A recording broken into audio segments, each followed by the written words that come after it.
and we've got 5 more games to go. We are in the top 4. Chris, your thoughts?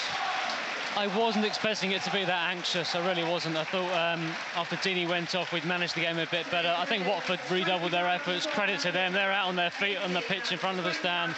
They worked so hard. They perhaps deserved to get something from that game. Our final ball was lacking. The second goal would have killed it. We couldn't find that final ball to create the chance that would have made it 2-0 and made it game over. We got there in the end. That's all we can say. Yeah, it's not how you get the points, just make sure that you get them. We've done that. Much more reaction from Arsenal Nation Live. Full-time score here at Vicarage Road. Watford 0, Arsenal 1. Yeah, thanks very much, guys. Nigel Winterburn, Jim Campbell with me here in the Arsenal Nation Live studio. And how are you feeling after that, guys? How's your hearts? It's still beating quite a lot from where it should be, really. I mean, it's pounding.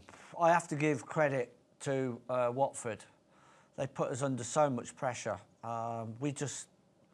We've got the win, first of all, is exactly what, at this stage of the season, that's what you have to take. I said earlier, I put out a tweet, nothing but a win is good enough tonight.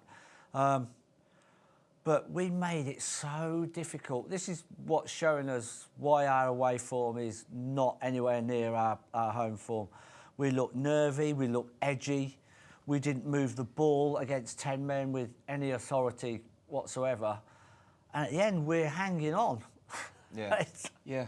I mean, if you switch this game on at half-time, you're thinking Arsenal have had a man sent off. Yeah, I mean, Jim, even at the end there, we're seeing the Arsenal players out on their feet. You know, it really did look like we had 10 players. Absolutely. It looks like the players forgot what the circumstances of the game were. Aubameyang laying down at the end, they look absolutely delighted to have scraped a 1-0 win against 10 men. It was such a bizarre game. I feel, again, Arsenal just weren't at the races in terms of their passing, and that nervousness kind of was too much of a dominant factor of the play. And again, they didn't set the agenda very well. Like, it started to be kind of, it was okay at the beginning of the second half, but then with the substitutions, it seemed to confuse Arsenal's shape quite a lot, and I'm slightly confused as to what I've just seen, really. Yeah, well, I'm just hoping that this is, you know, it might not have been a great performance, but the confidence should be built from this. I'm just hoping this will spring us forward in what we talked about, is what I'm calling now is the little mini league at the end of the season. You've got to wipe away everything that's gone. This is our first victory in that little mini league. Do you know what? If at the end of it we go, well, we play like that every week away from home and we win, we would take it for the end of this season. But my heart is still beating now. I can feel it going. Well, a win is a win, guys, and we can see the Premier League table now, and I can tell you that Arsenal have gone up to 4th position, 66 points now, which is just what we needed. We're level on points with Chelsea, but we've got a superior goal difference to them. We're on 26, they're on 21. Also, Tottenham on 67, so they're just 1 point ahead now. Manchester City way out on 83, and Liverpool on 85, of course. They're not important. But from that there, how are you guys feeling? Because I did ask you this before the show started. How are you feeling now after today's game? Well, I've said for a few weeks now I thought we would finish inside the top 4. I've thought that for a while. I'm still holding on to those beliefs, but I still am concerned that our away games, I still feel our away games are difficult. And obviously our away games are going to be key to where we finish this season, whether it's 4th, whether it's 3rd, or whether it's 5th or 6th. But I'll keep my fingers crossed. If my heart's beating like that, it means it's positive at the end of it. But yeah, we've put ourselves in a terrific position. Not a fantastic performance, but we are in a great position, and let's just hope we can hang on to the end. Yeah, I feel like my my positivity and my hope that Arsenal would sort of kick it up a gear and find some form in the away game has just shifted from this one to the next one. I still feel just as hopeful that maybe against Wolves it'll all click and it'll be a different sort of performance, because I still think it has to be. It really has to be, because there were elements of luck involved today. Certainly the weird nature of the goal and Deeney getting sent off in the way that he did, which we're not going to be able to rely on in every game. So still a lot of work to be done, and I suppose Napoli is a huge game to deal with as well. So, yeah. Well, Jim, you mentioned the substitutions and the formation, and a lot of people are talking about that on social media. We can see here Stephen saying Emery is usually pretty good with his subs, but this substitution and formation change has totally affected a game we were dominating. Also, Arsenal NZ says so much chopping and changing of formation and positions tonight by Emery, not his finest moment. Yeah, there was a point, Nigel, where we were sat here watching the game, and we were like, who is playing where? I can't work this out. Well, we went from a back four to a back five with having Iwobi and Mkhitaryan as wing backs. Interesting, because then we started to concede a little bit of space between, if you like, what I call the third centre half, if they're attacking down that side, and the wing back, who's not used. Those two players are not used to that position. We quickly switched back to a back four.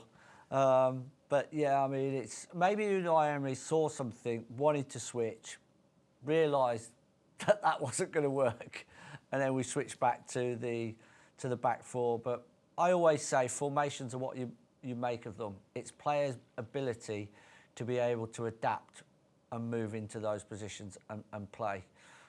Yes, tonight was a little bit confusing, but at the end of it, whether we played with a 4 or whether we played with a 5, keep the ball, keep it moving, keep possession, kill the opposition with 10 men. Yeah, we really didn't. We didn't do it well. We didn't do it well enough. No.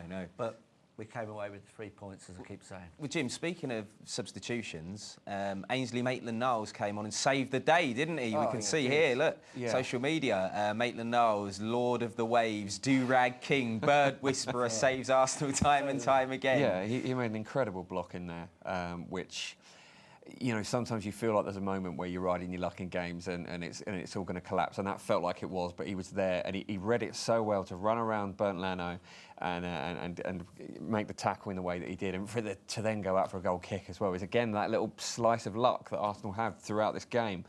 Yeah, he was very good and fair play to him. He's been a real bright spark of this season, actually, getting a bit more playing time under his belt and just showing that he's so versatile that he's supposedly a central midfielder and he looks like a natural wing back. So all credit to him. Yeah, we all have a GIF, don't we? We can see one now. Let's take a little look at this. Look, Arsenal, if we draw or lose this match, heads will roll. I'm telling you. Game of Thrones. Did you lot stay up to watch it? No, I'm going to treat myself when I get home. Okay. Did you watch it, Nigel? No, I did. What, at that time at night? You're kidding me? I'm in bed by 10 o'clock. Do you actually watch it, though? I'm an old man. No, I don't watch it. I got to admit. I've got far better things to do in my life. I'm getting older. I want to see the world. You should watch it. You treat yourself. Watch it from the start. You'll thank me later. Do you need a television to do that? That will help. I mean, it will come in handy, probably, Nigel.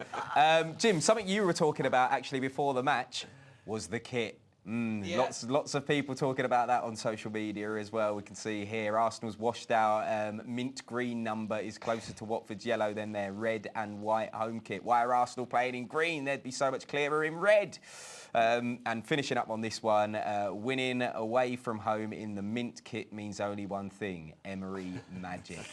We kind of touched on it, Jim. We haven't seen the blue kit come out that much this season. No. The green one seems to be getting a wheel out all the time. Absolutely, and I feel like I don't think that we look that scary in our mint green kit. I think it might give the opposition encouragement as much as anything else. I would much rather see the sort of dark blue one come out.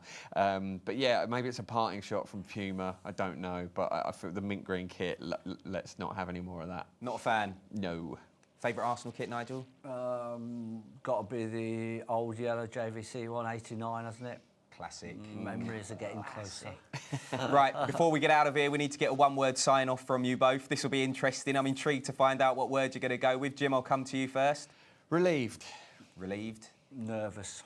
Nervous. Two very good words. Makes sense, to be honest with you. Not the most convincing Arsenal win tonight, but a win nonetheless. Everybody breathe. 3 points on the board. Right, we'll see you next time here on Arsenal Nation Live for the Napoli game on Thursday. Crucial Europa League second leg. We're 2-0 up. Come on, you Gooners.